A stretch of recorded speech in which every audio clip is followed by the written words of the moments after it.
Welcome to a special solo episode of the Backstage Creative. My name is Krista Copper. Normally on this show, I interview people who work behind the scenes of theater. So people who stage manage, design, play instruments, music direct, technical direct, so on and so forth. But today is special because I'm celebrating 2 years of the Backstage Creative. Woohoo! I'm so excited about it. 2 years worth of interviews. I don't really count interviews, but I think I'm around 60 or 70 at this point. So for me, I'm excited about that. It's been my tradition. Well, I don't know if you could call it a tradition. I've done it. So this is the second time I've done it, right? Because the Backstage Creative is 2. And I don't know if that qualifies as a tradition, if just doing something twice is a tradition, but I'm going to call it a tradition. It's been my tradition that I do a solo episode to commemorate the anniversary of when I started the Backstage Creative. So that's what I'm doing today. Today, I wanted to talk about some of the things that have been on my mind, and they are based off of 2 books that I have been rereading. One of them is called The Dip by Seth Godin, and the other is The War of Art by Steve Pressfield. So first, The Dip. Like I said, it's by Seth Godin. I'm a huge Seth Godin fan. I think about Seth Godin the same way I had a jazz professor think about Miles Davis. One day in class, a student asked this jazz professor, which Miles Davis record should I listen to? Which is the best? And the jazz professor said, if you see a Miles Davis record that you haven't listened to, listen to that one. And I feel the same about Seth Godin. If you see a Seth Godin book that you haven't read, that's the book that you need to read. Just everything he writes about is applicable. He's like a marketing, entrepreneurship, business person, but really it applies to a career in the arts a lot. Highly recommend Seth Godin. He has a podcast and he has a blog and lots of books. Anyway, so he wrote a book called The Dip, and it's about quitting. I'd imagine that probably most of the people listening to this, if you're an artist, if you're making your career in this field, have thought about quitting this year. It's been a rough year. It's been hard. I've been talking to friends in the industry, and I've heard the same thing over and over. And I feel like quitting. I feel like throwing in the towel, calling it a day, changing career paths. I totally respect that. I think about quitting all of the time, not just in the middle of a pandemic, but since I started pursuing a career in this profession over 10 years ago, I would say not a week goes by that I don't fantasize or contemplate lighting a handful of matches and throwing them into my base and watching it burn into a pile of ash. There's nothing wrong with quitting. I think our culture views quitting as negative.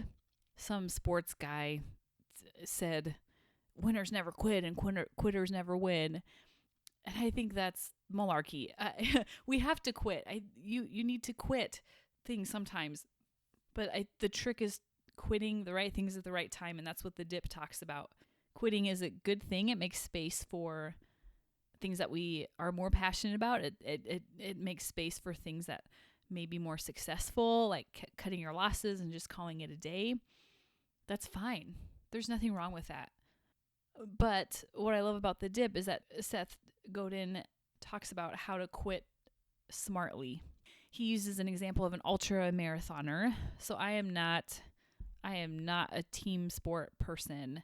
I quit team sports in high school, which I'm so glad I did because it made space for music. And if I hadn't have quit team sports, if I kept slogging through basketball and volleyball, which I hated, then I wouldn't have had as much time to practice. And so I'm so glad that I quit team sports because I didn't like them. I wasn't very good. I don't like watching them. Not a team sport person, but I am a running person. I love running. This ultra runner in the book was saying, before you start a race, you have to specify to yourself under what circumstances will you let yourself quit. You have to make the decision before you start the race. When will I let myself quit? If you wait until you're in the middle of the race to make that decision and you're so tired or you're bleeding or you're freezing cold or you're soaking wet, you're making a decision based off of emotion. And more oftentimes than not, you'll regret that. And I love that example because I think it's so helpful to think of it that way. So an example of this in my life with this podcast, I can only quit the Backstage Creative at the end of December on the anniversary of when I started. This does two things. The first thing that it does is it keeps me going when I just want to quit. Like back in June or in July, I was done. I was like, this career is hard enough as it is. And then you throw on a pandemic into the mix. Like, this is silly. I'm done. I want to be done. I want to put my bass in the middle of the road and drive my car over it a couple 100 times. I'm done. But I had made the decision beforehand that I couldn't quit. At least this podcast. I couldn't quit this podcast until the end of December. And for me, I'm all in or I'm all out. So while I wanted to quit this podcast, I wanted to quit anything and everything related to music in my life. I couldn't, because at least for this podcast, I had committed to a year. And I wasn't to the end of December yet, and so I couldn't quit. The other thing that, setting those parameters for quitting does for you is that it lets you quit without shame. This podcast won't go forever, but when I quit, I'm going to quit well, because I've given myself a way out. I've given myself a door, an exit to leave when the time comes for that. So I respect quitting, and I also just encourage you, if you're thinking about leaving the industry, the theater field, I would encourage you to look at your emotional state and ask, am I making this decision based on emotions? And will I regret it? Will I regret making an emotional, life-changing decision like this in a few years when things have opened back up? I also feel like this pandemic has taken a lot from me. It's taken a lot from my family and my friends. I'm not going to let it take more than what I have control over. And right now I have control over whether or not I want to stay in this field. I'm not really working in this field right now, but I still consider myself a player in the game. And I just don't want to let this pandemic take any more than I can let it, than I have control over. So for me, that's how I've been thinking about quitting.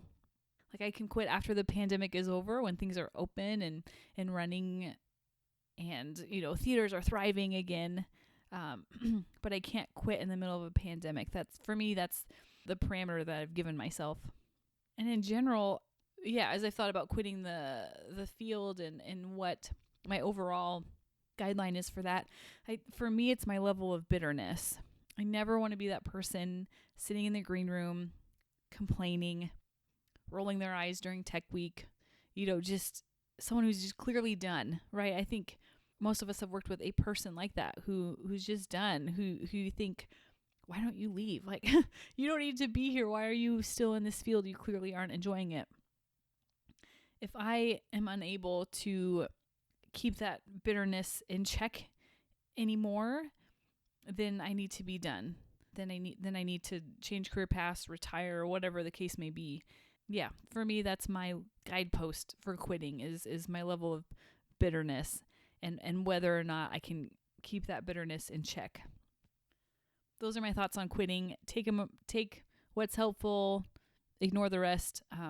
Those are my thoughts on Quitting in the Dip by Seth Godin. Read it. It's under 80 pages. You can read it in one sitting. It's fantastic. The next book I've really been thinking about is The War of Art by Stephen Pressfield.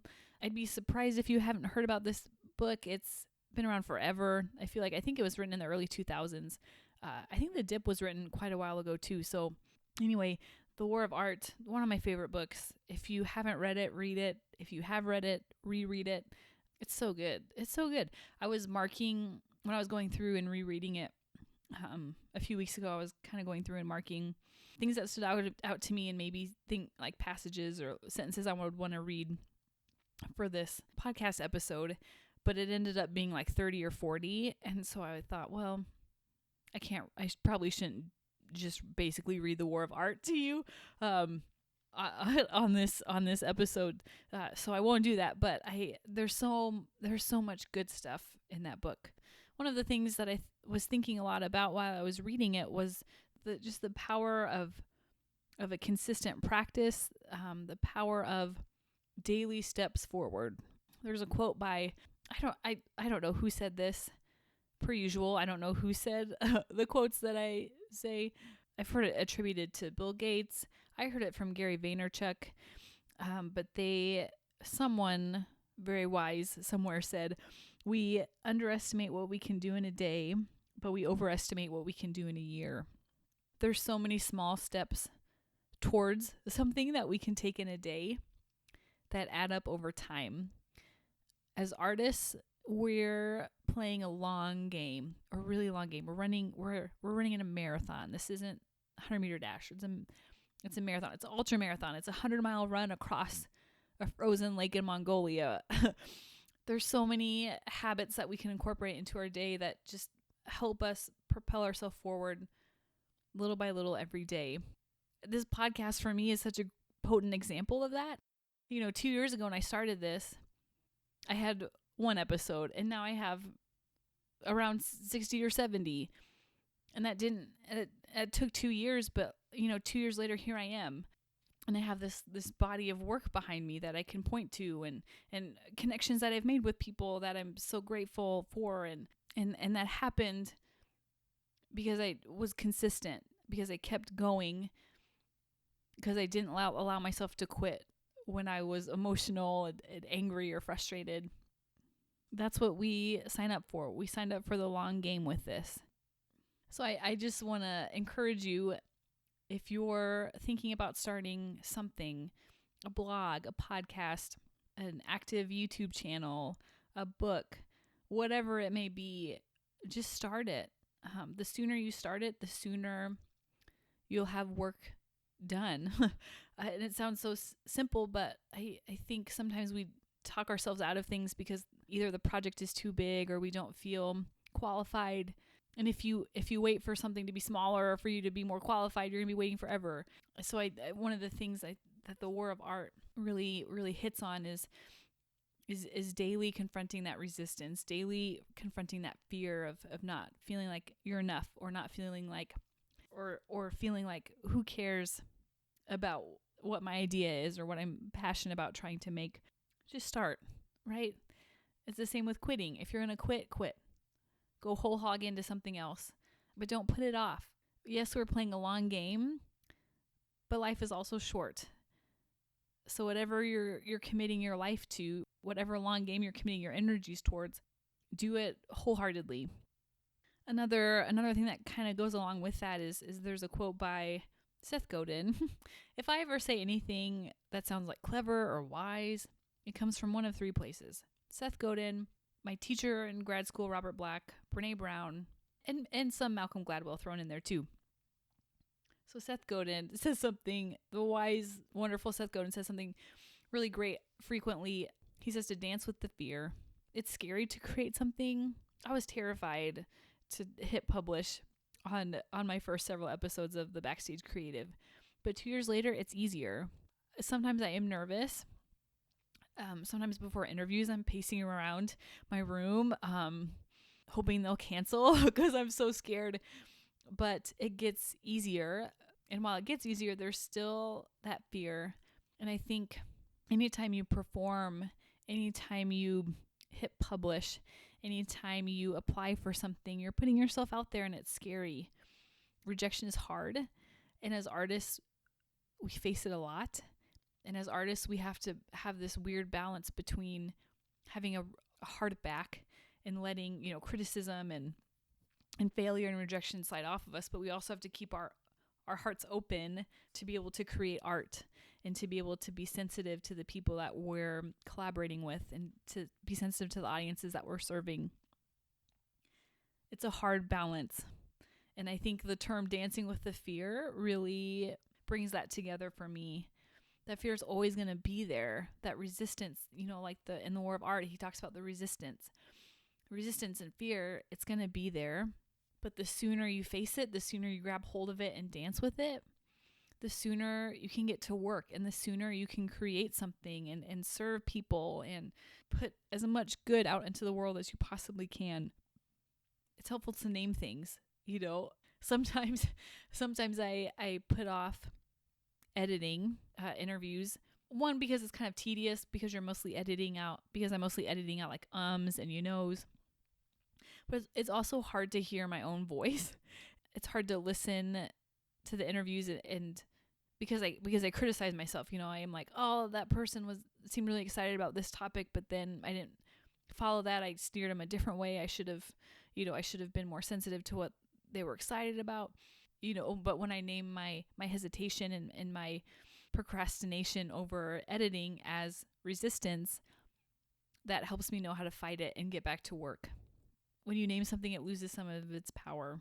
And that's one of the many, many, many, many, many great things about the War of Art is there's power in naming something. So if you're putting something off, if you're, just have this idea that you can't get out of your head and it's just eating at you about a book or a project or collaboration you want to do or something you want to start that's risky and terrifying, there's going to be resistance. There's going to be fear there. And then until you name that, you're never going to be able to overcome it and get to work.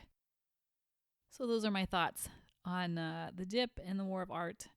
I encourage you to read those with all of the time that we now have on our hands. Yeah.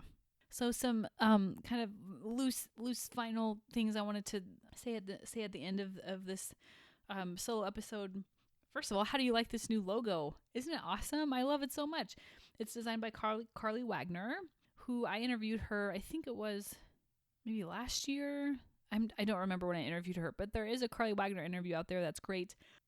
She and I collaborated on this logo, which was so fun for me.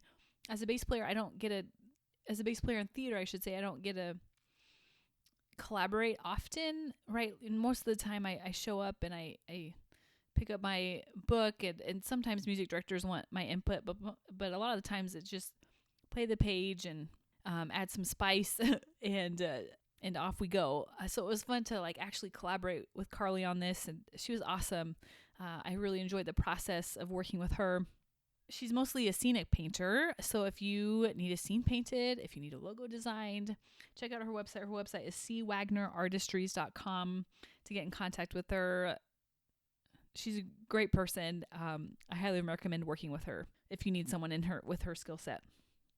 If you have an interview suggestion, I would love to hear from you. I'm always looking for people to interview. I'm always, I have my ear to the ground trying to find people. Like I've said before, I try, one of my many goals of this podcast is not just to interview people who work in New York City. It's really easy to find people who work in the theater world in New York City. But I want this podcast to be wider than that. So I'm always looking for people who work in Chicago or Denver or Kansas City, Houston, San Francisco, etc. I also just really want people with diverse backgrounds, diverse ages, race, gender.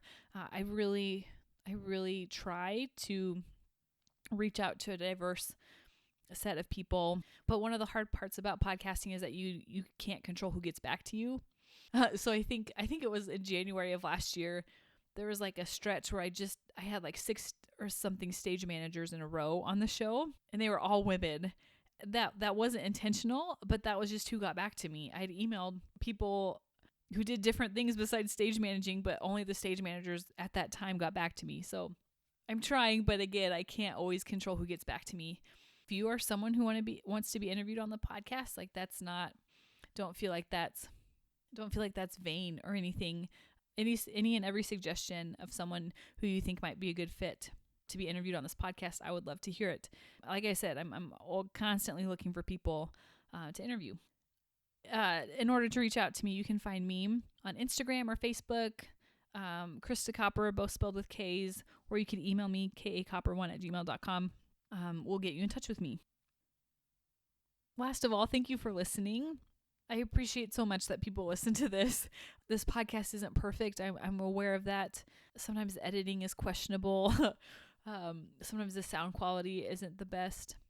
But I can guarantee that it's so much better than it was 2 years ago.